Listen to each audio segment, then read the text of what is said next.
All right, hi everyone, and welcome to our beautiful garden here at Upland Elementary. I'm just going to walk you through our outdoor learning space. So we have 3 garden beds, and we're actually planning on seeing if we could have another raised garden bed that's at least 3 feet. We have 2 fruit trees and a beautiful arbor that has some jasmine that's wrapped around. We also have a flower bed and an herb bed. So here at our first garden bed, we have a few different things. We have some radishes growing, we have some leeks, which are part of the onion family, and we also have some dill. Dill is so delicious. It's actually what we use usually when we're flavoring like pickles, right? I don't know about you, but I love pickles.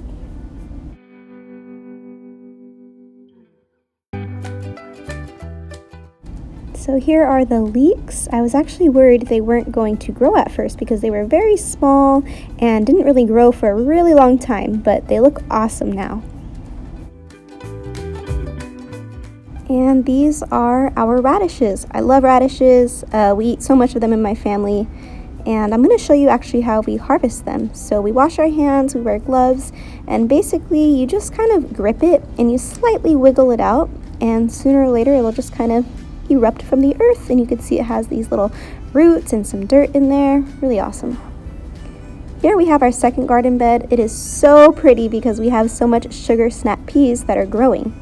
You could see that there's a couple of those little brown things right there. Those are called trellises, and it's basically a structure to allow the plant to climb upward. We've also got some lettuce growing and some more of those leeks that I was talking about earlier. And of course, our sugar snap peas. So here they are in all their glory. Those little white parts are the flowers, and the flowers will eventually become the sugar snap peas that we can eat.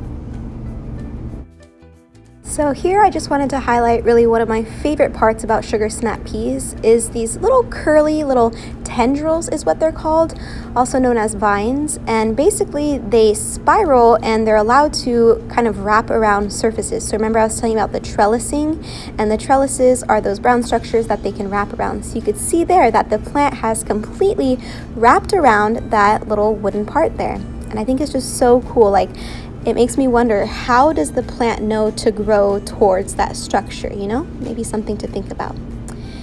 Here, to harvest a sugar snap pea, you basically just kind of pinch it at the top and carefully pluck it, and it'll come off, and you're ready to rinse it and eat it. So moving on to our third garden bed, again, really beautiful and green and just flourishing. We have a lot of different things going on here as well. So let's take a closer look at what we have growing.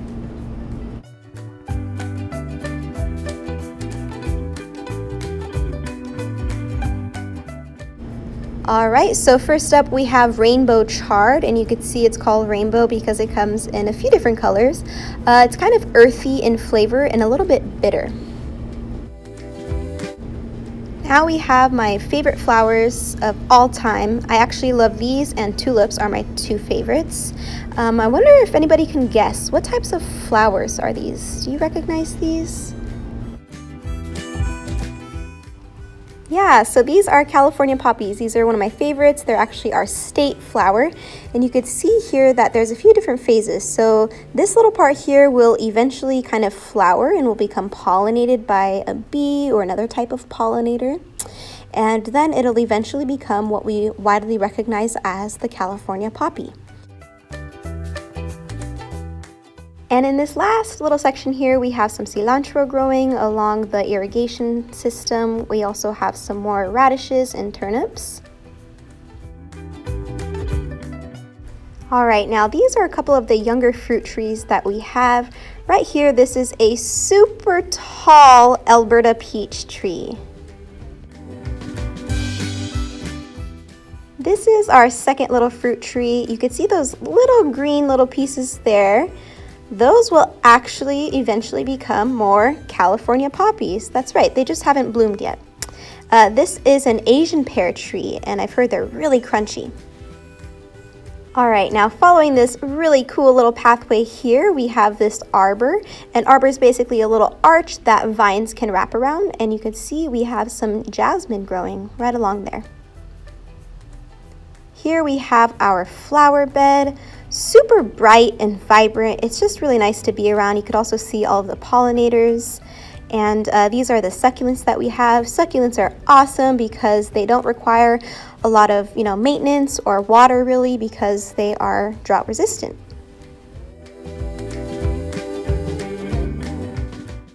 And to the right of that, we have our little herb garden bed. We have some mint. Mint is what they usually flavor our toothpaste or our gum with, right? We have some rosemary and we have some chives growing. And here's just kind of a closer look of everything. And lastly, highlighting our little shed that we have. That's where we keep all of our supplies. All right, everyone, so that was our Upland L garden tour. Thank you so much for joining me. I'll see you next time.